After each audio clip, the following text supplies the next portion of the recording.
Luncheon. We're pleased to welcome now Michael Guest. He's a congressman who represents Mississippi's 3rd District. Congressman Guest, always good to see you, sir. Thanks for coming on. Gerard, thanks for having me back. It is great to be in Mississippi. Beautiful day, and glad to get to be here with the Madison Business League and hear about the great things that they're doing and get an update from our state legislators. So, do you represent the entirety of Madison County, Congressman, or do you have a good bit of it? Yeah, I do not. I represent basically everything north of Gluckstadt, right there at the Nissan plant. Everything south of the Nissan plant is in my district. Everything north is in Congressman Thompson's district. So that is one of, I think, 4 counties that is actually a split district. Okay. And I have a couple in mind. Not only do I have Madison County, which is a split district. I have a portion of Hinds County, basically everything east of Interstate I-55, and then I have a portion of Jones County as well. So I have 3 partial counties in my district that I serve. Okay. So you guys are off. When you got to go back? Monday morning. I'll be on the early bird flight up Monday morning. It's been great to be home. We got home about middle of last week after we were able to get the CR passed out of the House and over to the Senate. As you know, we're in session about 3 out of every 4 weeks. The 4th week we're generally off to be back in the district. We're not on vacation. We're not just sitting on home resting, but it gives me the chance to get out and go to events such as this. I got a chance to see you this morning. Started early this morning, meeting with a coffee group. After I leave here, I'll be going out to the 172nd for a groundbreaking for a new fire station. So I'll be joining Senator Hyde-Smith out there for that, spending some time with our military. And so when I'm home, I try to do my best to circulate around the district, and particularly this week with the storms that hit over the weekend. Monday morning, me and my team were out through several of our different counties that suffered damages, meeting with some of the elected officials and getting a kind of a first-hand view of the damage that happened over the weekend. Yeah, devastating tornadoes, and Mississippi has been, unfortunately, no stranger to these sorts of storms coming through in the last few years. But, man, our emergency response personnel are top-notch, are they not? You're exactly right. And look, the warning that we had for these storms coming through was amazing. I mean, we started getting warnings about a week out, hey, this is going to be a very rough weekend. And we started being able to tell people, to warn people ahead of time. Then as the storms begin to hit on Saturday, as you're watching the local news, I mean, they're able to almost pinpoint it street by street as to where the storms will be heading. And so it's great for us to be able to get that information out to the public. And I think that's why we only saw, I think there were half a dozen fatalities that were reported in this storm. But when you're out on the ground seeing the damage and destruction, I was surprised that the deaths weren't 10 times that. Yeah. And so, again, I think a lot of that goes to our being able to get information out quickly, people paying attention as they know the destructive nature of these storms, and then after the storms to see the response from not only local officials but utility crews that were out there. I mean, I can't count the number of utility trucks that were out there restoring power to people in those areas that suffered damage. And so a great response. There'll be a federal component to that.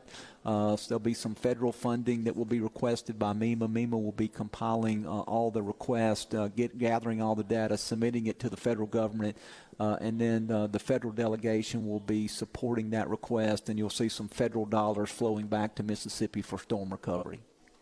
Appreciate all your efforts there, certainly to visit with the folks down there.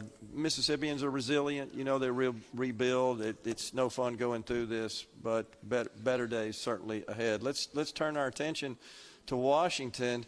You might need to take a couple of naps while you're home over the next week, because since the president was inaugurated, it's been warp speed. It has. I mean, you see how he has flooded the zone, the shock and awe campaign of everything that he has been able to put together in just 2 months. And, it's hard to believe that just 2 months have passed since the president's been in office for all of the things that he has been able to accomplish. And I think the 2 things right now that the president should be most proud of is one, how he has been able to secure the border almost overnight. Unbelievable. Reinstituting the Remain in Mexico policy, declaring a federal emergency there on the border, being able to surge resources there to help local law enforcement, our CBP there on the border.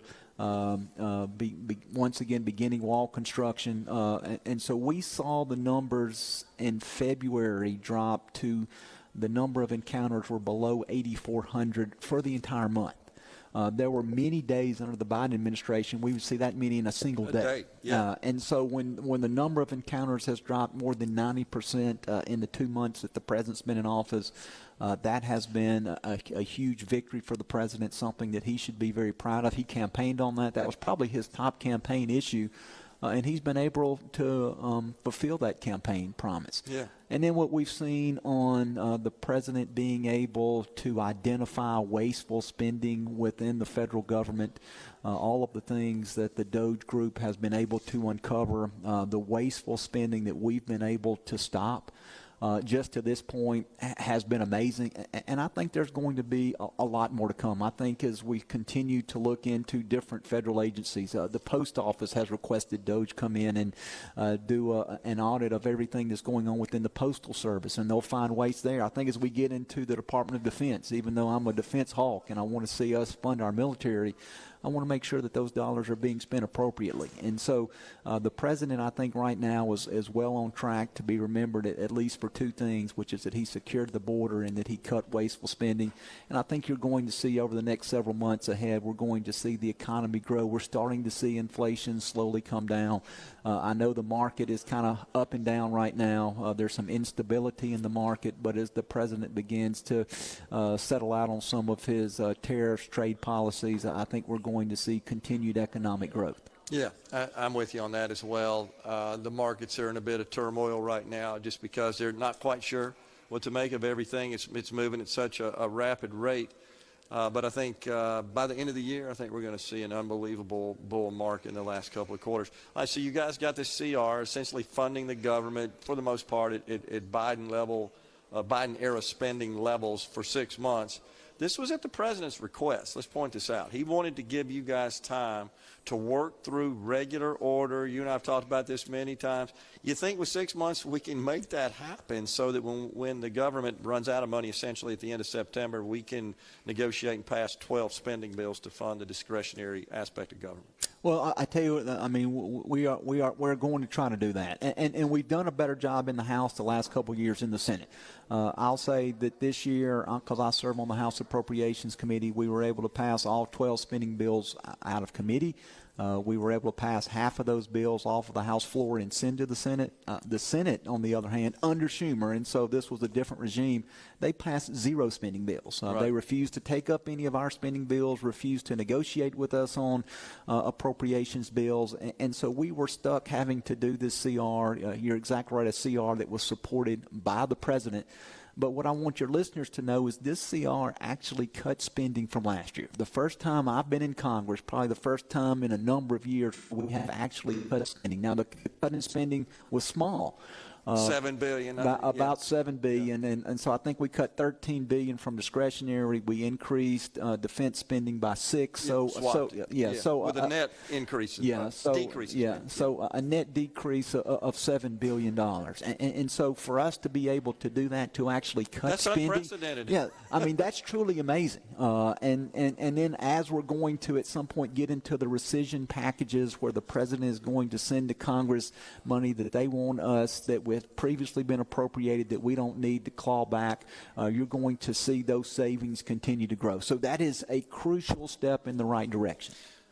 So one other thing I think we want to cover before we go is how about these lawmakers in robes, as we refer to them? Have you ever seen a situation where it seems like judges are running the country? Truly amazing. You know, if you think about it, there are 677 federal judges.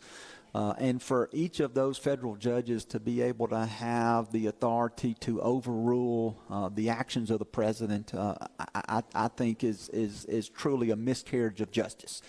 This is not the United States Supreme Court, the full 9-member body coming in and telling the administration that they have overstepped their boundaries. This is a single judge, in many cases, in very liberal districts, appointed. That's right, appointed by Obama, appointed by President Biden, who is coming in and attempting to stop the lawful actions of the President of the United States. And so I think the President is right to be angry. I think the American public is right to be frustrated by what we're seeing. And I think the Supreme Court needs to step in and needs to get a hold of some of these federal district judges. I mean, maybe I'm oversimplifying it, but deporting the people that Mr. Trump's deporting, it seems like we could rely on existing law easily to do that. No doubt. The president is truly acting within the scope of the current law. He has not overstepped his boundaries, and the judge was out of line. Congressman Michael Guest, who represents Mississippi's 3rd District, has been our guest on Middays. Appreciate it, Congressman. Thank you, Gerard. Always good to see you. Folks, we're stepping aside for a break. We're at the Westin in downtown Jackson for the Madison County Business League and Foundation League and Legislature.